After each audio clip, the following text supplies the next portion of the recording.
কেন্দ্রিক যে রায়, দেখুন, এই মুহূর্তে সারা ভারতবর্ষে সবচেয়ে বেশি ওয়াকফ প্রপার্টি লুট হচ্ছে পশ্চিমবঙ্গে। আমরা যারা বিরোধী রাজনীতি করতাম সেই সময় কংগ্রেস, তৃণমূল, বিজেপি, আমাদের একটা কমন স্লোগান ছিল যে ওয়াকফ লুটের সরকার আর নেই দরকার। কিন্তু ঘটনাচক্রে তৃণমূল কংগ্রেস ক্ষমতায় আসবার পরে একদম থানার সামনে ওয়াকফ প্রপার্টি পর্যন্ত তৃণমূল কংগ্রেস দখল করেছে। এই মুহূর্তে পশ্চিমবঙ্গে সবচেয়ে বেশি ওয়াকফ প্রপার্টি লুট হয়েছে দেবোত্তর সম্পত্তি।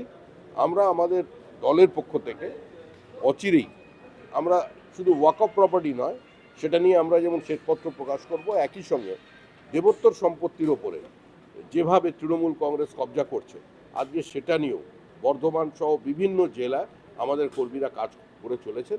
সেটা যখন সামনে আসবে আমরা আপনাদের জানাবো। বেটিং অ্যাপ কেলেঙ্কারির জন্য মিমি চক্রবর্তীকে ইডি ডেকে পাঠালো, তিনি হাজিরাও দিয়েছেন। ও ইডির ব্যাপার আমার জানা নেই।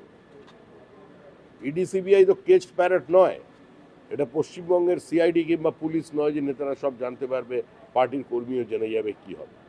ওটা ইডির বিষয়, ইডি দেখবে। কিন্তু গতকাল ভারত পাকিস্তানের ম্যাচ হলো, ভারত জিতলো খুব ভালোভাবেই, তারপরে দেখা গেল যে হ্যান্ডশেক ভারতের তরফ থেকে পাকিস্তানের সঙ্গে করা হলো না, খেলা হলো আবার এই সৌজন্যের প্রয়োজন ছিল। দেখুন, পাকিস্তানের মানুষের সঙ্গে